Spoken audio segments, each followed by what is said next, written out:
Your brother is lying to you. The whisper was so quiet that Ethan Caldwell almost missed it. His hand stopped halfway to his wine glass. Around the long walnut table, crystal stemware shimmered beneath the warm chandelier light. Silverware rested beside untouched plates, and the soft murmur of conversation seemed to disappear all at once. Ethan slowly set the glass down. He was 46, a white billionaire whose name carried weight from Manhattan boardrooms to Silicon Valley conference rooms, and he was not accustomed to being interrupted during a private dinner, especially not by an 8-year-old black girl standing 3 feet from his chair. Her name was Zaria Brooks. She wore a simple navy blue sweater, clean white sneakers, and carried an old canvas bag against her side. Her dark eyes remained fixed on Ethan, calm and serious. Across the table, his younger brother Nathan Caldwell smiled politely. "Ethan, I think someone has had too much imagination tonight." Ethan did not answer. He looked at Zaria. "What did you just say?" Zaria swallowed, then repeated herself. "Your brother is lying to you." The room became strangely still. Nathan gave a quiet laugh, the kind people used when they wanted everyone else to relax. "She's a child. She probably overheard something and misunderstood it." Zaria turned toward him. "No, I heard what you said." Nathan's smile faded for less than a second. Ethan noticed.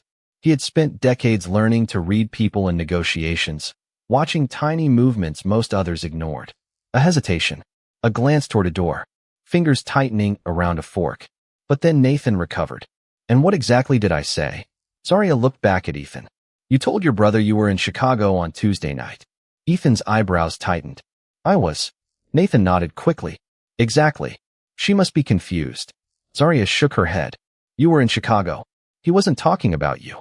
Ethan's fingers rested beside the wine glass. "Then who was he talking about?" For the first time, Zaria looked uncertain, not frightened, thinking. She opened her canvas bag and reached inside, carefully pulling out a folded receipt. She placed it on the edge of the table. Ethan looked down. The receipt showed a date, a time, and an address. Tuesday, 8:17 p.m. Nathan's face changed. Just slightly, but enough. Ethan picked up the paper. "Nathan," he said quietly, "what is this?" Nathan leaned forward. "It's nothing." Zaria spoke before Ethan could respond. "That's the story he prepared." Ethan slowly looked at her. "How would you know that?" Zaria held his gaze. "Because I heard him practicing it." The chandelier hummed softly overhead. Somewhere beyond the dining room, a clock marked the next minute. Ethan looked from Zaria to his brother, and for the first time that evening, the man he had trusted most suddenly seemed like a stranger. Ethan stared at the receipt for several seconds, the paper resting between his fingers as the dinner room seemed to grow colder. Tuesday night, 8:17 p.m. The address was only 6 miles from the Caldwell headquarters in downtown Chicago. Nathan leaned back in his chair and gave a small, controlled smile. "I already told you, Ethan. It is nothing." Ethan did not look up. "Then explain it." Nathan glanced at Zaria. "I can explain it, but I would rather not do this in front of a child." Zaria lowered her eyes for a moment, then quietly said, "You said that before." Ethan looked at her. "What do you mean?" "When you were in the hallway," she said. "You said nobody would ask questions if the dates matched." Nathan became completely still. Ethan slowly folded the receipt in half. "What hallway?" Zaria pointed toward the corridor leading to the study. "The one outside your office." Nathan finally stood. "Ethan, this is getting ridiculous. She was never supposed to be in that part of the house." Ethan raised one hand. Nathan stopped. The billionaire had spent years building his company by asking questions other people avoided. Now one simple question pressed against everything he thought he knew. "Nathan, where were you Tuesday night?" Nathan sighed. "At the office." "Until what time?" "Around 7. Ethan looked down at the receipt again. "Then why does this say 8:17? Nathan answered immediately. "I had a meeting afterward." "With whom?" Nathan hesitated. It lasted only 2 seconds, but Ethan noticed. "A consultant," Nathan finally said. "Name?" "Richard Hale." Ethan's expression changed. Richard had been his senior financial advisor for nearly 12 years. The man who knew the company's accounts, contracts, and private decisions better than almost anyone. Ethan looked toward Zaria. "Did you hear that name?"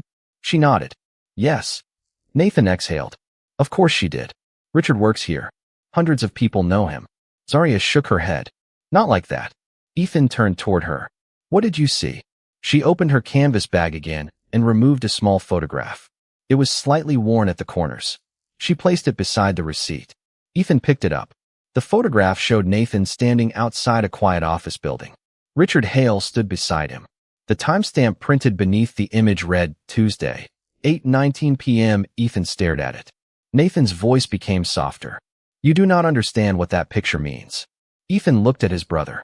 Then help me understand. Nathan did not answer. Zarya watched him carefully. Then she spoke in the same quiet voice that had started everything. That is not the part he is lying about. Ethan's eyes narrowed. What part then? Zarya pointed to the photograph. Look behind them. Ethan looked again. Through the glass doors of the building, a third person could be seen standing near the reception desk. The face was partly hidden by the reflection of the street lights, but the outline was unmistakable. Ethan recognized the person immediately. His breath caught. That cannot be possible. Nathan closed his eyes for a moment. And for the first time, Ethan realized that his brother's secret might be protecting someone far more important than himself. The next morning, Ethan Caldwell sat alone in his study, but his mind was still at the iron gate of Rose Hill Academy. Rain tapped softly against the tall windows, and the city beyond the glass moved in its usual rhythm. Cars passed. Phones rang. People hurried toward meetings. Yet Ethan could think about only one thing. Anna. He opened the old envelope again, the one carrying a name he had not spoken aloud in more than 2 decades. Anna Reynolds. His thumb rested on the faded handwriting for a long moment. Then his phone buzzed. It was a message from his assistant. Mr. Caldwell, the records you requested have arrived. Ethan looked toward the doorway. Bring them in. A few minutes later, a thin folder landed on his desk. School records. Enrollment notes. The child's full name. Anna Grace Reynolds. Ethan stopped breathing for a second. Grace. That was not a random middle name. Grace had been the name of his grandmother, the woman who had raised him after his father left. But Claire would not have known that. Unless someone had told her. Unless Anna's mother had remembered. He opened the next page. Date of birth. 7 years ago. Ethan calculated silently. The timing fit. Too perfectly. He turned another page and found a photocopy of Anna's birth certificate. His eyes moved slowly across the document until they reached the mother's name. Claire Reynolds. He had never met her. Not knowingly. But the name struck something loose inside his memory. A hospital fundraiser in Charleston. A young nurse. A woman with tired eyes who had once handed him a cup of coffee while he waited for an injured friend. He had forgotten her face. He had not forgotten the name. Claire. Ethan leaned back, stunned by the possibility. Then another detail caught his attention. Under emergency contact information, there was a handwritten note from years earlier. Contact maternal grandmother, Anna Reynolds. Ethan stared at the surname. Reynolds. The same surname as the woman from his past.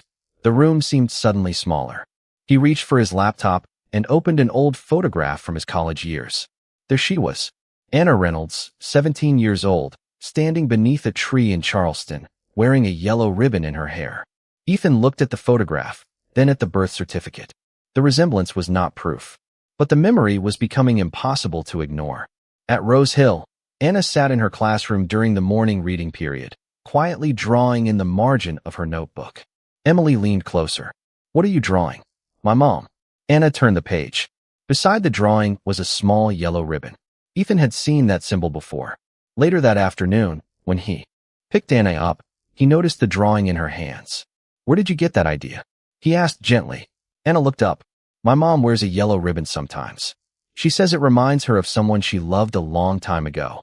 Ethan's eyes stayed on the page. For the first time, the question was no longer whether the past had returned. It was whether he had finally found the missing piece of it. Isadora finally lifted her eyes to Elliot, and for the first time that evening, the confidence in her expression looked carefully borrowed. Elliot, this is getting out of control, she said softly.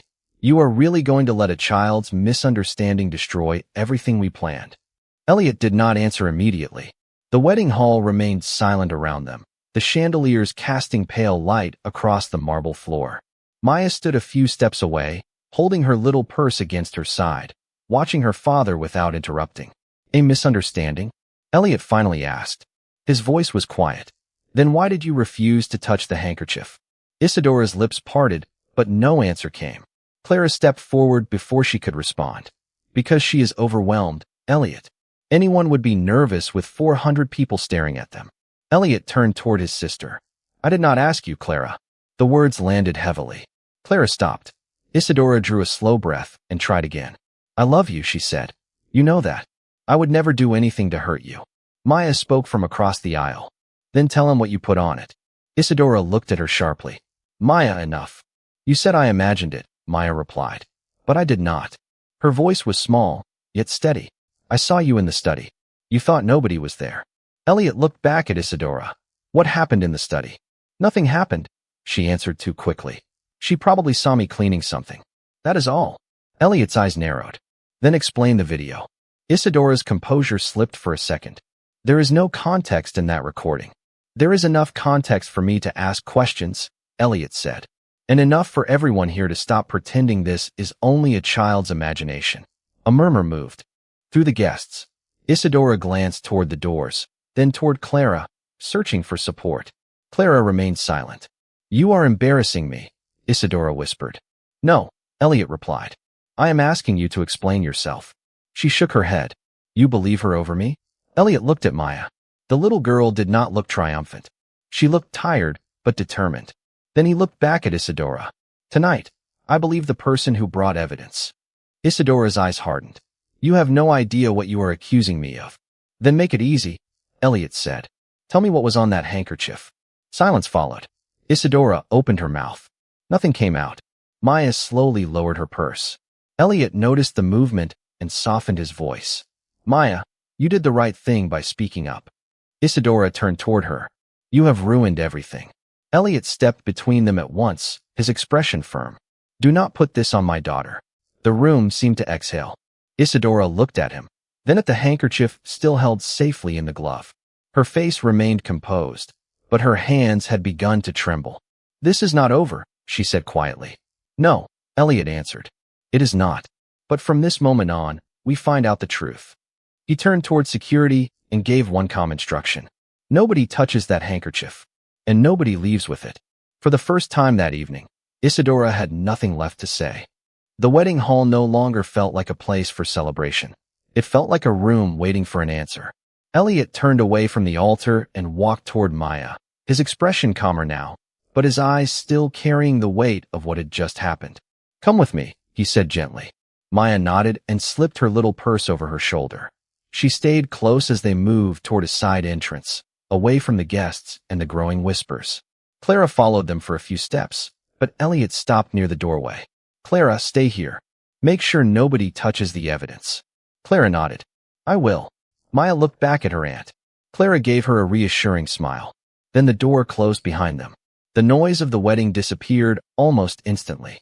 Outside, the December air was cold and quiet. The stone steps reflected the soft white lights from the building, and a thin wind moved through the trees along the driveway. Elliot stood still for a moment, breathing slowly. Maya watched him without saying anything. He finally looked down at her.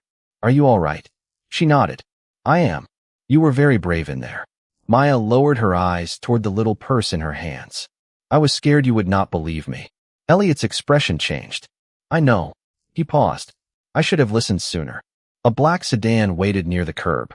Elliot opened the rear door, and Maya climbed inside. He followed and sat beside her. For several seconds, neither of them spoke. The city lights passed across the windows as the car moved away from the church. Maya watched the reflections slide over the glass. Elliot looked straight ahead. The silence between them was not uncomfortable. It was simply full. Finally, Maya asked, Where are we going? Home, Elliot said. But not the house. She turned toward him. Why? Because I need a quiet place where we can think. The car continued through the winter streets. Elliot reached for his phone, then stopped before making a call. He knew one thing clearly now. Too many people connected to the wedding had reasons to protect Isadora. He needed someone outside that circle. Someone he trusted because of competence, not loyalty. Marcus, he said quietly, dialing the number. I need you at the house tonight. Bring everything you can find about the wedding arrangements, security records, and the car cameras. Maya listened carefully. Are you going to investigate? She asked. Elliot looked at her. Yes. Then I will tell you everything I remember. He gave a small nod. Tell me everything. The words settled between them like a promise. When they reached the private residence, the warm lights inside the entryway made the cold evening feel distant. Elliot opened the door and let Maya enter first. She looked around at the familiar rooms, but something about the house felt different now. It was no longer simply his home. It had become the place where the truth would begin. Elliot removed his coat and placed it over a chair. Then he turned toward Maya. "Tonight, nobody is going to pressure you. You tell me what you saw, one detail at a time." Maya nodded. Her fingers tightened around the strap of her little purse. "Okay, Dad." Elliot froze for half a second at the word. Then his expression softened. "Okay, Maya." Outside, the winter wind moved quietly against the windows. Inside, the first real investigation was about to begin. The house had gone quiet by the time Marcus arrived. The wedding lights were still visible through the distant windows, but inside Elliot's private study, the only sounds were the soft ticking of the wall clock and the faint hum of the heating system. Maya sat at the corner of the long wooden table with her little purse beside her. Elliot sat across from her. Marcus entered carrying a slim black case and several folders. He was Elliot's longtime security advisor, trusted because he asked questions before making decisions. "You called," Marcus said. Elliot nodded. "I need facts. Nothing else." Marcus placed the case on the table. "Then we start with the car camera."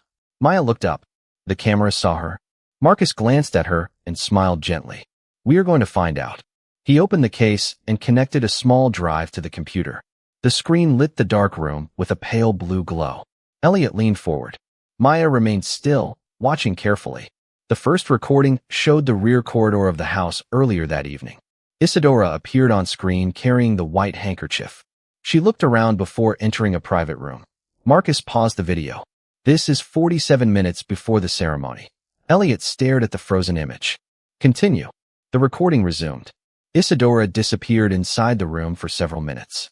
When she returned, the handkerchief was folded differently. Maya quietly pointed toward the screen. That is when she changed it. Marcus stopped the recording again. "You said the same thing at the wedding." Elliot looked at Maya. "How did you know?" She touched the strap of her purse. "I saw the fold before she went inside. It was different when she came out." Marcus exchanged a look with Elliot. He opened another folder. "There is more." Inside were security logs from the house. One entry had been manually altered. The timestamp beside Isadora's access card had been changed by 12 minutes. Elliot's expression tightened. "Who changed it?" "That is what I am checking." Marcus opened another file.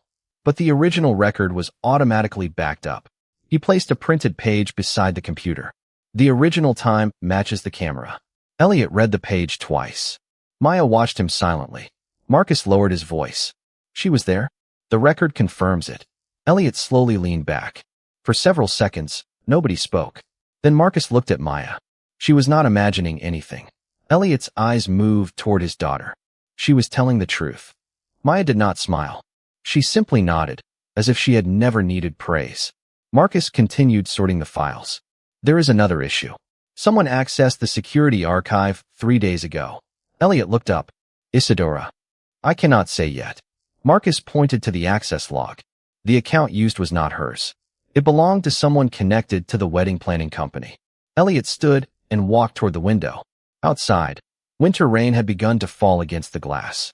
The evidence was no longer one strange incident at a wedding. It was becoming a pattern. Maya rose from her chair. "Dad." Elliot turned. "What is it?" She hesitated.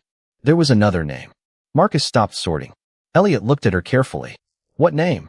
Maya searched her memory. "I heard Isadora say it on the phone." The room became still again. She said, "Richard." Marcus slowly closed the folder in front of him. Elliot's face changed. "Richard," he repeated. Marcus looked at the access records. "Then we may have a much bigger problem than the handkerchief." Marcus slowly turned the computer screen toward Elliot. "Richard Hale," he said. "That is the name connected to the altered security account." Elliot stared at the screen. Richard Hale was not a random contractor. He was the managing partner of the company handling security and transportation for the wedding. "Why would his account appear in our archive?" Elliot asked. Marcus shook his head. "I do not know yet. But someone used his credentials 3 days ago." Maya sat quietly at the table, listening. Then her eyes narrowed. "Richard," she whispered. "That is the name," she said. Elliot looked at her. "What exactly did you hear?" Maya thought for a moment. She remembered the wedding house earlier that week. the hallway light beneath a closed door, and Isadora speaking softly on the phone. She said, "Richard, the plan has to happen before Saturday." Marcus stopped moving. Did she say anything else? Maya nodded slowly. She said your father could never find out. Elliot went completely still. The room seemed to lose its warmth. His father had been dead for years, and yet those words carried a strange weight. "My father?" he asked. "Are you certain?" Maya looked directly at him. "I remember because it sounded strange." Marcus opened another file. "There is one more thing." He searched through the wedding records and found a contract from 6 months earlier. Richard Hale had personally approved an additional security package for the estate. Elliot scanned the document. "This was never authorized by me." Marcus nodded. "And the payment came from a private account." "Whose?" Marcus clicked once. The name appeared on the screen. Isadora Grant. Elliot's jaw tightened. Maya watched his face. She could tell the name had changed something. "Dad?" she asked quietly. Elliot turned toward her. "I am listening." She pointed toward the screen. That is why she knew where the cameras were. Marcus looked at the child, then back at Elliot. She may have known the entire security system. A soft chime sounded from the computer. Another message had arrived. Marcus opened it carefully. It was a notification from the security company. Richard Hale had requested access to the wedding archive less than 10 minutes earlier. Elliot stepped closer. "He knows we are checking." Marcus nodded. "Or someone wants us to think he does." Maya looked at the rain-covered window. There was another thing. Elliot waited. "She had a folder in her room," Maya said. "I saw a name written on it." "Richard?" Marcus asked. Maya shook her head. "No. It said Caldwell." Elliot's expression changed instantly. Caldwell was his family name. Marcus slowly closed the computer. "Then this goes deeper than the wedding." Elliot looked at Maya. She remained calm, but her small hand rested firmly on the strap of her purse. "We need to know why they have your family name," she said. Elliot nodded. "And we will." Outside, rain traced thin lines down the glass. Inside, the three of them stood around the glowing computer screen, staring at a name that should never have appeared in the investigation. Richard Hale was no longer just a name from a phone call. He was a doorway into something Elliot had never known existed. The rain continued through the night, soft against the tall windows of Elliot's house. After midnight, Marcus moved the investigation materials into a private room at the back of the estate, a place with no connection to the wedding staff and no shared security access. For now, it was the safest place they had. Maya sat at a small table near the fireplace, drawing quietly with colored pencils Marcus had found in a cabinet. Her little purse rested beside her chair. Elliot stood near the window, watching the driveway below. 2 security officers remained outside, and Marcus had already changed the house access codes. "Nobody comes in without my approval," Elliot said. Marcus nodded. "Already handled." Maya looked up from her drawing. "Does that mean we are safe?" Elliot turned toward her. He did not want to frighten her, so he answered honestly. "It means we are being careful." She considered that for a moment, then returned to her drawing. Marcus placed a folder on the table. "I found something else." Elliot walked over. "What is it?" "The wedding company received a package this morning. It was delivered to the estate by mistake." He opened the folder and showed Elliot a photograph of the package. The label carried only one word: Caldwell. Elliot frowned. "Where is it now?" "In the security room." "Was it opened?" "No." Marcus paused. "But there is a camera record showing someone asking about it." Elliot looked toward Maya. She had stopped drawing. "Who?" he asked. Marcus lowered his voice. "One of the temporary staff members." Maya quietly placed her pencil on the table. "Was it a woman?" Marcus nodded. "Yes." Maya's expression changed. "Was she wearing a blue coat?" Marcus looked at Elliot. "Why?" Maya answered before Elliot could. "I saw her at the wedding house." Elliot knelt beside Maya's chair. "Do you remember where?" "Near the back hallway. She was talking to Isadora." Marcus wrote down the detail. "Did you hear what they said?" Maya shook her head. "Not all of it. But the woman said something about a room." Elliot's voice remained calm. "Which room?" Maya looked toward the hallway. "Your father's old study." The words settled heavily into the room. Elliot had not opened that study in years. It had remained untouched since his father's death, filled with old books, papers, and family records. Marcus looked toward him. "We should check it." Elliot nodded. "In the morning." Maya picked up her pencil again. "Why not now?" Elliot gave her a small smile. "Because you need sleep." She looked at the clock. It was nearly 1 in the morning. But what if they are looking for something? Elliot sat beside her. Then we will find it before they do. Maya nodded. She seemed satisfied with the answer. Marcus stepped toward the doorway, but suddenly his phone vibrated. He checked the screen and stopped. Elliot. What? Marcus turned the phone around. A security alert showed that someone had attempted to access the estate's exterior camera system. The attempt had failed. Elliot stared at the message. Then another alert appeared. A second attempt had been made from a different location. Maya watched them silently. Marcus immediately secured the system again. They know we are watching, he said. Elliot looked toward the dark windows. The house was warm, bright, and guarded, yet the feeling of safety had changed. He walked back to Maya and gently moved her drawing closer to the lamp. It showed 3 figures standing together beneath a large yellow light. That is us, Maya explained. Elliot looked at the picture for a long moment. Then we stay together. Outside, the rain continued to fall. Inside, the little drawing remained beneath the warm lamp, while somewhere beyond the gates, someone was already searching for a way into the truth. Morning arrived beneath a pale winter sky, but the house felt nothing like a new day. Marcus had barely finished securing the security system when a notification appeared on Elliot's phone. An article had been published about the wedding. The headline claimed that a young girl had caused a scene during the ceremony and that Elliot had been manipulated into canceling the event because of an unfounded accusation. Elliot read the article twice. Marcus stepped closer. It was published less than 20 minutes ago. Maya stood near the kitchen table, her little purse resting beside her. She looked at the screen but did not touch it. They are saying I lied, she said quietly. Elliot lowered the phone. They are saying something they cannot prove. Marcus opened the article on his computer. The story contained details that had never been made public, including the location of the private study and the existence of the white handkerchief. Someone inside the wedding organization gave them this information, Marcus said. Elliot's expression hardened. Or someone who had access to the security records. Maya looked at the screen again. That picture is wrong. Marcus paused. What do you mean? Maya pointed to a photograph attached to the article. It showed Isadora standing beside the wedding table. That was not taken after I spoke, she said. The flowers were still there. Marcus zoomed in. Maya was right. The photograph had been taken earlier in the evening, but the article presented it as evidence of what happened afterward. They are mixing old footage with new claims, Marcus said. Elliot looked at Maya. You noticed that immediately. She shrugged. The flowers were different. Marcus printed the photograph and placed it beside the security record. Then he opened the original camera archive.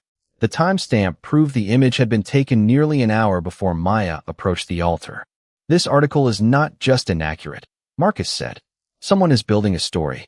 Elliot's phone rang. The caller was Isadora. He looked at the screen for several seconds before answering. Elliot, she said, her voice controlled. I saw the article. I am sorry this has become so public. He said nothing.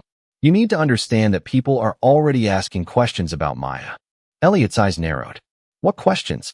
They are wondering whether she was confused, whether someone influenced her, whether she misunderstood what she saw. Maya remained silent, but her hand tightened around the strap of her purse. Elliot noticed. Do not involve my daughter in your explanation, he said. Isadora sighed. I am trying to protect you. Then tell the truth. There was a pause. The truth is complicated. Elliot glanced at Marcus. Complicated does not mean invisible. Isadora's voice became colder. You are making a mistake. Maybe, Elliot replied. But I will make it based on evidence. He ended the call. Marcus immediately opened another file. There is something you should see. On the screen was a copy of the original security archive. Beside the video was a second access record, showing that someone had downloaded the footage shortly before the article appeared. The account belonged to Richard Hale. Maya looked at the screen. So he knew. Elliot nodded slowly. He knew what we had. Marcus opened the final document. It was a payment record from Isadora to Richard, dated 2 days before the wedding. The room became silent. Elliot looked at the numbers, then at Maya. The truth was no longer hidden inside one suspicious moment. It was beginning to form a pattern that even a carefully written story could not erase. Maya lifted her eyes. What happens now? Elliot answered calmly. Now we stop defending ourselves and start proving what happened. By late morning, the investigation had moved from suspicion to preparation. Marcus had secured copies of every relevant security record, payment record, and message connected to Richard Hale. Elliot stood at the long table in the private study, reading each document carefully while Maya sat nearby with a notebook open in front of her. She had written 3 names at the top of the first page. Isadora. Richard. Caldwell. There is something missing, Maya said. Elliot looked up. What? She pointed to the wedding schedule.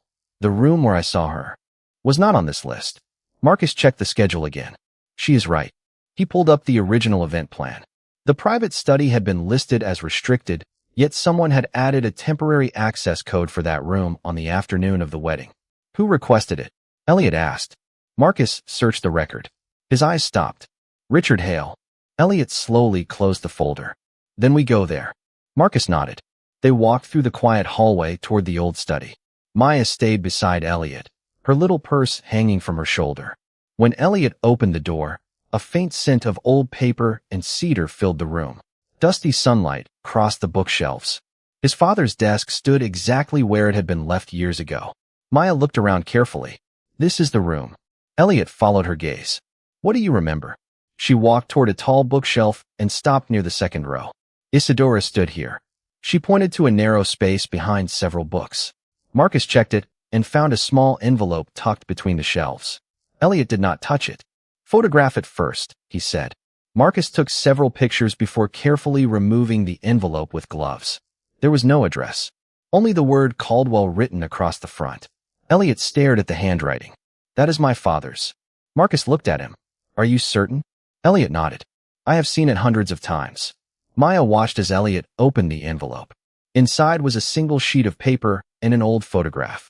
The photograph showed Elliot's father standing beside Richard Hale many years earlier. Elliot's breath caught. They knew each other.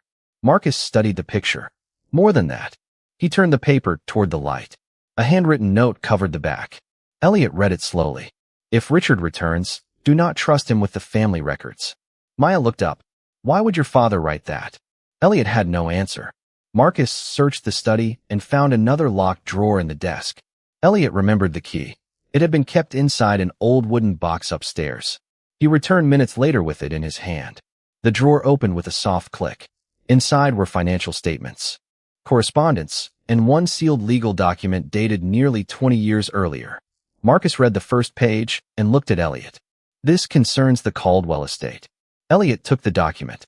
His eyes moved across the page. Then he stopped. Richard was removed from the family trust. Maya tilted her head. Why? Elliot looked toward the photograph. I do not know. Marcus pointed to the final line. There is a reason written here, but the next page is missing. The room fell silent. Elliot looked at the empty space where the missing page should have been. Someone had removed it deliberately. Maya stepped closer. Maybe they did not know your father kept the other evidence. Elliot looked down at her, then at the old photograph in Marcus's hand.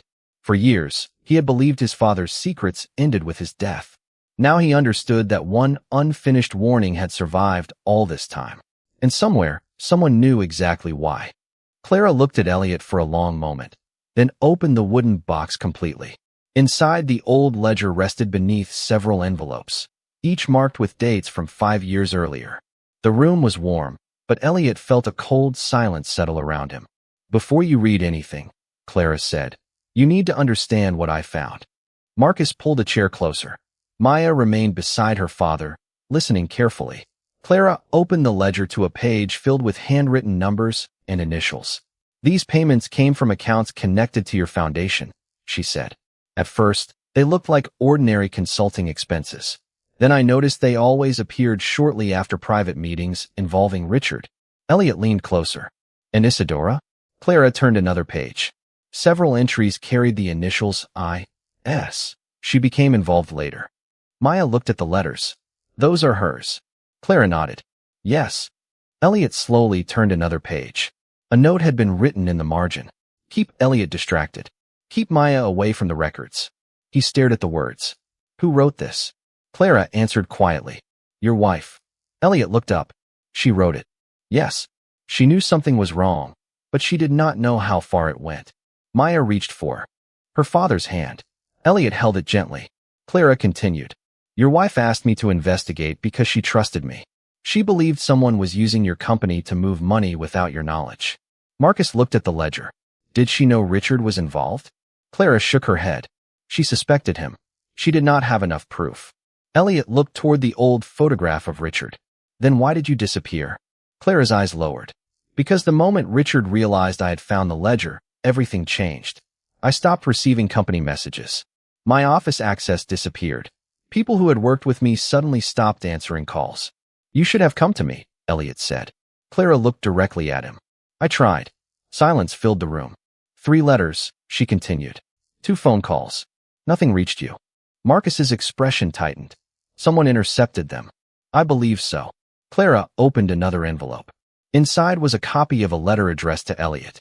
The date was 5 years old. Elliot read the first lines and recognized his wife's handwriting immediately. His eyes softened. She tried to tell me. Clara nodded. She wanted you to know that the foundation was being used without your permission. Maya leaned closer. What happened to the letter? It never reached him. Elliot folded the page carefully. And then she died. Clara lowered her eyes. After that, I knew I could not trust anyone connected to the company. Marcus asked, what does the missing page contain? Clara looked toward the ledger. The name of the person who authorized the transfers. Elliot's attention sharpened. You have it. Clara nodded. I have a copy. She reached into the wooden box and removed a smaller envelope. She placed it on the table without opening it. I kept this separate because the original ledger could disappear. Maya looked at the envelope. Is the name inside? Clara nodded. Yes. Elliot stared at it. 5 years of unanswered questions seemed to gather inside that small piece of paper. Then Clara said something that changed the room. But there is another problem. Elliot looked at her. What? Clara's voice became very quiet. The person who signed those transfers was not Richard. Marcus leaned forward. Maya looked between them. Elliot slowly reached toward the envelope. Clara placed her hand over it. Before you open it, remember what your daughter told you. Truth matters, but so does being fair. Elliot nodded. I remember. Clara released the envelope. Elliot opened it carefully. He read the name once. Then again. His face went still. Maya looked up at him. Dad. Elliot did not answer immediately. Marcus stepped closer and read the page over his shoulder. The room fell silent. The signature belonged to someone Elliot had trusted for years. The name on the page was Daniel Brooks. Elliot stared at it without blinking. Daniel had been his father's attorney, then Elliot's legal advisor, and eventually one of the few people Elliot trusted with private family matters. He had handled estate documents, foundation records, and confidential agreements for nearly 2 decades. Marcus read the signature again.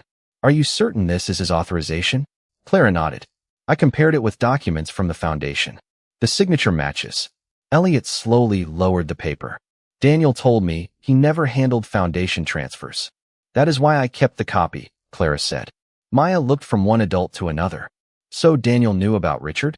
Elliot answered carefully. It appears that way. Marcus opened his laptop. We should not assume he acted alone. Elliot nodded. Agreed.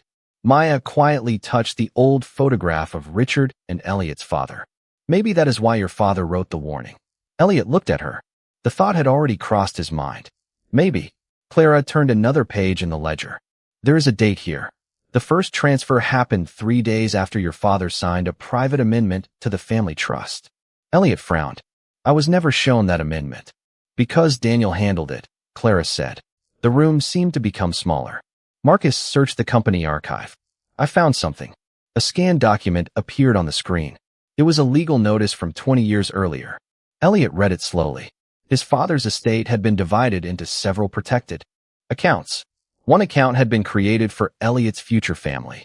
Another had been reserved for charitable work. But beneath those details was a handwritten note. If anything happens to me, Daniel must not control these accounts without a second signature. Elliot looked at Marcus. Who was the second signer? Marcus searched the attached records. Your mother. Elliot's expression softened for a moment. She died before the foundation became what it is today. Clara nodded. And after her death, Daniel became the only active signer. Maya looked at the document. So he could move the money. He could authorize transfers. Marcus corrected gently. That does not prove he stole anything. Elliot nodded. We need proof. Marcus opened another file. Then look at this. A series of transfers appeared on the screen. Small amounts at first, then larger payments. Each one moved through different companies before reaching an account connected to Richard Hale. Elliot stared at the pattern. How long? Marcus answered. Almost 5 years. Clara closed her eyes briefly. That is when your wife first became suspicious. Elliot remembered the old letter in his hand. Her warning had never reached him. Her questions had never reached him. For years, he had believed she had simply been overwhelmed by the pressure surrounding the family and the foundation. Now he understood that someone had been keeping information away from her and from him. Maya looked up. Does this mean Isadora was helping them? Elliot did not answer immediately. We do not know yet. Then Marcus pointed to one final transaction. This payment was made 2 days before the wedding. Elliot leaned closer. The recipient was not Richard. It was a private account registered to Daniel Brooks. Beside it was a note, final preparation. Maya's eyes widened. What preparation? Nobody answered. Elliot closed the file and stood. His voice remained calm. We are going to ask Daniel himself. Marcus looked concerned. If he knows we found this, he may destroy the remaining records. Elliot nodded. Then we do not tell him what we found. Clara looked at him. What will you tell him? Elliot glanced at Maya, then at the old photograph. That the wedding is still canceled, that the investigation is over, and that I believe Isadora was responsible. Marcus understood immediately. You want him to think we stopped looking. Elliot nodded. Exactly. Maya gave a small, thoughtful smile. Then they might make a mistake. Elliot looked at her with quiet pride. That is what I am counting on. By early afternoon, Elliot had already put the plan into motion. The house remained quiet, but every detail was being watched carefully. Marcus prepared a clean copy of the evidence while Clara organized the original documents in a secure case. Maya sat at the breakfast table with a glass of apple juice, listening as the adults discussed what would happen next. Daniel cannot know we found the financial records, Elliot said. He will only hear that I believe Isadora acted alone. Marcus nodded. And if he contacts Richard? We record everything, Elliot replied. Clara looked concerned. What if he realizes the story is false? Elliot glanced toward Maya. Then we let him decide what to do with that belief. A few hours later, Elliot called Daniel Brooks. Maya could hear only Elliot's side of the conversation from the other room. His voice remained calm and measured. Yes, Daniel. I have decided not to pursue the matter further. He paused. I believe Isadora acted without assistance. Another pause. No, I do not want additional investigation. Marcus watched the communication monitor as Elliot continued. The wedding is canceled, but I intend to keep the matter private. Elliot ended the call and placed the phone on the table. He sounded relieved, he said. Marcus nodded. That is what we wanted. Less than 30 minutes later, the security system showed a new message from Daniel's office. Marcus opened it. Daniel had requested an emergency meeting with Richard Hale. Elliot looked at Clara. There it is. Maya appeared beside the doorway. They are meeting? Marcus nodded. At 4 o'clock. Maya looked thoughtful. Where? A private conference room at the wedding company's headquarters. Elliot considered the information. Then, that is where we go. Clara immediately shook her head. You should not confront them alone. I will not, Elliot said. Marcus will be there. So will legal counsel. He looked at Maya. And you will stay here. Maya nodded without arguing. I understand. Elliot walked over and crouched beside her. You have already done more than enough. Maya looked down at her little purse. I just told the truth. Elliot smiled gently. Sometimes that is the hardest thing to do. At 4 o'clock, Elliot and Marcus arrived at the conference center. They did not enter the meeting room. Instead, they waited in a private office nearby while the legal team monitored the conversation through a secure recording system. Daniel arrived first. Richard entered 6 minutes later. Their greetings were brief. Then Daniel spoke. Elliot has stopped looking. Richard's voice followed. Are you certain? He believes Isadora acted alone. There was a pause. And the records? Richard asked. Daniel answered quickly. He does not know about them. Marcus looked at Elliot. Neither man moved. The conversation continued. Then we proceed, Richard said. The Caldwell documents must disappear before anyone connects them to the foundation. Elliot's eyes hardened. He finally had the words he needed. Not suspicion, not rumor. A clear admission that the records mattered. Then Daniel said something that changed everything. What about the girl? Richard became silent for several seconds. She is the reason this failed, he said. But she is only a child. Nobody will believe her if we control the story. Elliot looked at Marcus. His expression was calm, but his voice was firm. Now we have enough. Marcus nodded. The recording continued, capturing every word. For the first time, the truth was no longer hidden inside old documents or missing pages. It was speaking for itself,